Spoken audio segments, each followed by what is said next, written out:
आनंद शर्मा हमारे साथ एसपी गंगानगर के जुड़ चुके हैं। सर बहुत बहुत स्वागत है। जरा बताइए कि पूछताछ किस दिशा में चल रही है, जो पाकिस्तान के साथ कनेक्शन इसका दिख रहा है और ये कहा जा रहा है कि ये आया था यहाँ पर नुपुर के कत्ल के लिए। क्या ऐसी जानकारी भी पूछताछ में हासिल हुई?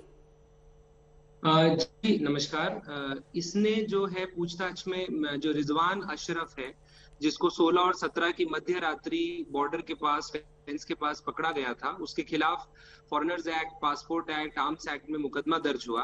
उसने पूछताछ में ये बताया है कि वो पाकिस्तान का जो जिला है मंडी बहादुद्दीन, उसका एक तहसील है कुठियाल शेखा, वहां का रहने वाला है। इसकी उम्र 24 वर्ष है। इसके पिता का नाम मोहम्मद अशरफ है। ये जो है बिजली का काम करता है अपने गांव में और 8वीं कक्षा तक पढ़ा हुआ है। इसने बताया कि ये जो खादिम हुसैन रिजवी का संगठन है तहरीक-ए-लबैक, इससे ये काफी इसकी विचारधारा से प्रभावित है और इसके शहर में कुछ दिन पहले नुपुर शर्मा का जो स्टेटमेंट है उसके विरोध में एक रैली का आयोजन हुआ था। ये उस रैली में शामिल हुआ था और वहां इसने जो भाषण हुए थे, जो तकरीरें हुई थी, वो इसने सुनी और उससे ये मोटिवेट हुआ कि ये जो है काम इसे करना चाहिए और इस नियत से ये एक चाकू लेकर के और बॉर्डर पर आ गया और इसने सोचा कि ये क्रॉस ओवर करके उधर जाएगा और नुपुर शर्मा का जो उसने बोला है उसकी सजा यानी हत्या करके उसकी सजा देने का इसका इरादा था। और सर ऐसी खबरें भी आ रही थी कि पाकिस्तान में लाहौर किले में जो महाराजा रणजीत सिंह की प्रतिमा है उसको भी इसी शख्स ने तोड़ा था। क्या उसने ये बात कबूली है? जी, इसने पूछताछ में बताया कि अगस्त 2020-21 में ये वहां घुसा और लाहौर के फोर्ट में जो महारानी रंजीत सिंह की महारानी का एक महल है उसके सामने उनकी एक प्रतिमा थी, उसको इसने तोड़ दिया। तो वहां पे जो गार्ड्स थे उन्होंने इसको अरेस्ट किया, पुलिस को सौंपा, इस पे एफआईआर दर्ज हुई, अरेस्ट हुआ और अभी ये उस केस में बाहर बेल पर आया हुआ था। सर कोई और जानकारी कि ये अकेला ही था? कैसे इसने बॉर्डर क्रॉस किया? क्या जानकारी मिल पा रही है? इसके और साथी क्या हो सकते हैं, जो हो सकता है कहीं छुपे हों? क्या ऐसी बात भी उसने कबूली? अकेले था या और भी लोग थे? नहीं, ये अकेला ही था। इसके किसी और साथी का बॉर्डर के उस पार या इस पार अभी होने की कोई पुष्टि नहीं हुई है। दूसरा, ये बॉर्डर क्रॉस नहीं कर पाया था, ये फेंस के उस तरफ ही था जब बीएसएफ ने इसे देखा, चैलेंज किया और इसे एप्रीहेंड किया। और अभी तक इसके कोई लोकल कनेक्शंस इंडिया में या कोई इसके पीछे वहां पर कोई इसको मोटिवेट कर रहा हो ऐसा नहीं लगता। ये कोई बहुत ज्यादा प्रिपेयर्ड नहीं था, सिर्फ एक चाकू के अलावा इसके पास कुछ और नहीं था, ज्यादा इसके पास करेंसी भी नहीं थी। ये बस एक रिलीजियसली बहुत ज्यादा मोटिवेटेड है, सेल्फ मोटिवेटेड है ऐसा लग रहा है। और जिस मकसद से, चूंकि इतना ये कट्टर है, ये इधर आने की बात बता रहा है। ठीक है, हमारे साथ हमारे सहयोगी शरद कुमार भी जुड़ चुके हैं। शरद भी सवाल रखना चाहते हैं। शरद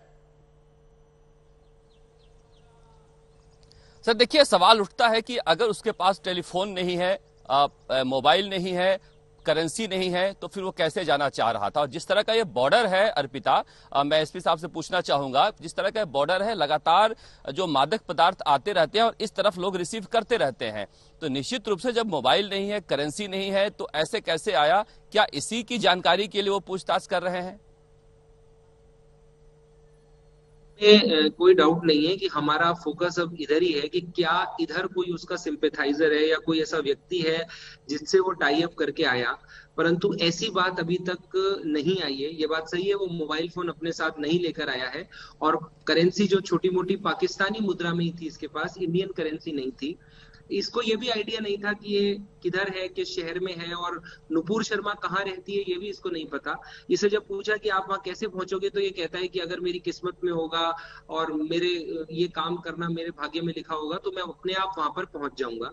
और पर ये बात बिल्कुल ठीक है कि इसके जो लोकल कॉन्टैक्ट्स को लेकर ही सभी एजेंसीज अभी गहनता से इससे इंटरोगेट कर रही हैं। सर खबरें तो ऐसी भी आ रही हैं कि पूछताछ में वो पूरा सहयोग नहीं कर रहा है। सर दूसरा सवाल है कि तहरीक-ए-लब्बाक से इसका क्या रिश्ता है? वो कुरान पढ़ना शुरू कर देता है, कुरान की आयत पढ़ना शुरू कर देता है। शरद आप अपना सवाल भी ऐड कर दीजिए, फिर साथ में सर जवाब दे देंगे। ये तहरीक-ए-लब्बाक से कब जुड़ा और तहरीक-ए-लब्बाक से इसका क्या रिश्ता है? किस तरह की गतिविधियों में हिस्सा लेता रहा है तहरीक-ए-लब्बाक के? ये देखिए, इसने ये बताया कि जो खादिम हुसैन रिजवी है वो काफी उनकी विचारधारा से ये प्रभावित था और इस वजह से ये मतलब उनके भाषण वगैरह सुनता रहता है इंटरनेट और टीवी पे जब आते हैं। और वो जब कोई प्रोटेस्ट मार्च या कोई सभा करते हैं तो ये उसमें शामिल होता है। ये अभी तक एस्टेब्लिश नहीं हो पाया है कि ये उसका कोई एक्टिव मेंबर या पदाधिकारी है, इस तरह की कोई बात सामने नहीं आई है। जहां तक पूछताछ की बात है तो नेचुरली ये प्रेशर में भी है, कभी कभी ये इसने तबीयत खराब होने का भी बात बोलता है। हालांकि कल इसका चेकअप कराया गया तो डॉक्टर ने सारे इसके जो वाइटल स्टैटिस्टिक्स है वो नॉर्मल बताए, पर इसने कहा मेरी तबीयत खराब है। इसी प्रकार कभी ये कुछ धार्मिक बातें जो है वो गुदगुदाने लगता है, परंतु ये पूछताछ में नॉर्मल है, ये किसी के साथ भी कोई प्रेशर में आता है इस तरह से होता है।